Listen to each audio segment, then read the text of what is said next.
Hello there, welcome to this new video. I hope you're doing good today. Dans cette vidéo, je vais te donner plein d'exemples pour changer et substituer ton yes que tu dis peut-être tout le temps. En fait, comment avoir d'autres options, comment être plus professionnel, comment tout simplement être plus naturel et authentique en anglais au lieu de dire yes, yes, yes.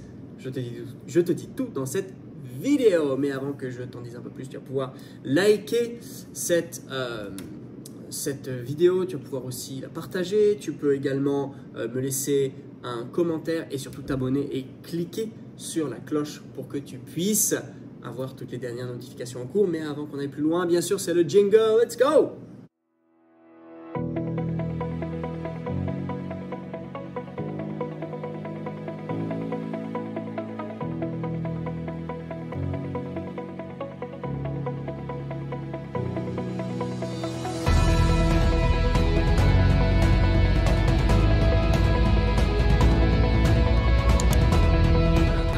Je réalise, alors que je fais beaucoup de formations, de coaching avec des stagiaires, avec des coachés pour pouvoir leur permettre de débloquer leur oral d'anglais, la conversation se débloque assez vite et au bout d'un moment, une fois qu'elle est débloquée, il faut se professionnaliser. C'est-à-dire qu'il faut faire de mieux en mieux que de juste dire yes, yes ou no, no.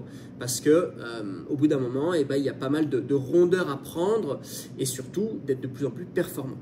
Et je vais te donner plusieurs options que tu peux placer selon le contexte, bien sûr, à la place de yes. Okay?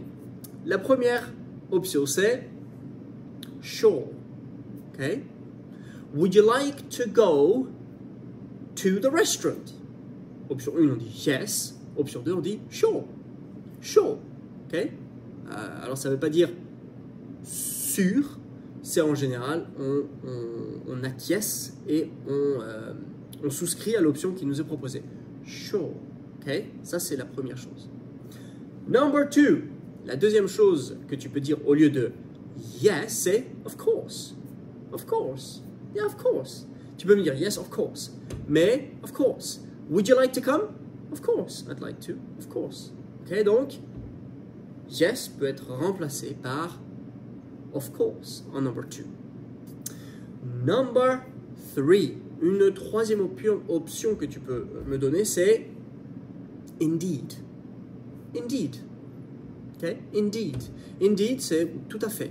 Okay? C'est beaucoup plus soutenu, okay? Mais vraiment une très bonne option pour pouvoir montrer le langage que tu as, pour pouvoir aussi varier. C'est ça, la langue anglaise, hein, au bout d'un moment, tu varies, tu n'es pas en train de répéter toujours les mêmes mots.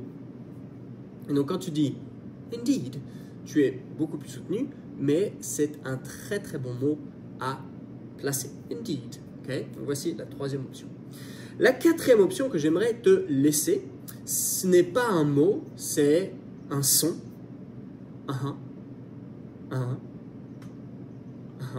Tout simplement. Donc, are you okay? Et ça veut dire oui. Ok. Ça peut vouloir dire ok, ça peut vouloir dire oui, mais quand tu fais tu es au téléphone, d'accord, donc tu expliques que tu es encore dans la conversation du oui. Okay.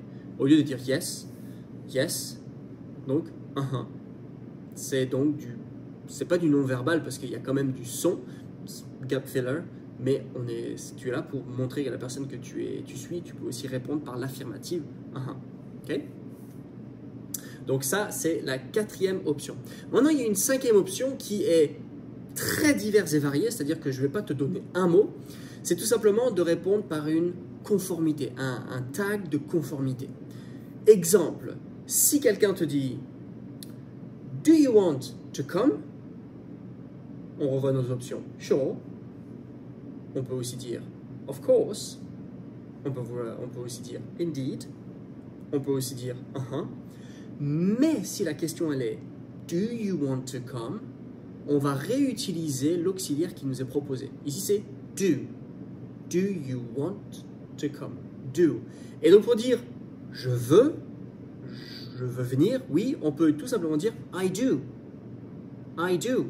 Donc, « Do you want to come ?» Réponse affirmative pour dire « Yes, I do ». Si jamais on dit « Do you want to play ?» I do. Donc, on voit que là, ça reste la même chose que c'est « Do you want to play ?» Si la personne te demande « Are you okay ?» Are you okay? Auxiliaire Alors c'est le verbe be, être. I am, you are you okay? Réponse, I am. Are you okay? I am. Ou si quelqu'un vous demande can you come?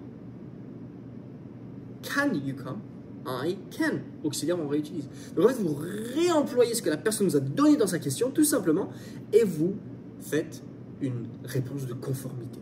I can, I come, I can, I do, I am. Tout dépend en fait de l'auxiliaire utilisé. Si jamais cette fois-ci ça concerne une autre personne, une tierce personne, par exemple, is he sad? Is he sad? Et bien là, on ne va pas faire I, mais on va faire he. Au lieu de dire yes, on peut dire he is. He is. Is he sad? He is. Okay? Is she tired? Est-ce qu'elle est fatiguée? She is. Donc tu vois que cette réponse de conformité, on doit réutiliser le sujet qui est donné et on met derrière l'auxiliaire qui est donné, et tout simplement. Et là, tu montes exactement d'un niveau. Voilà. Je te laisse maintenant avec un webinaire exceptionnel que j'ai organisé. Tu peux cliquer sur le premier lien dans la description pour pouvoir voir comment tu peux, avec nous aussi, débloquer ton anglais jusqu'à parler anglais couramment. C'est gratuit. Donc, inscris-toi tout de suite et surtout, n'oublie pas de liker, commenter, partager. Et surtout, on se retrouve la semaine prochaine pour une autre vidéo. Bye bye!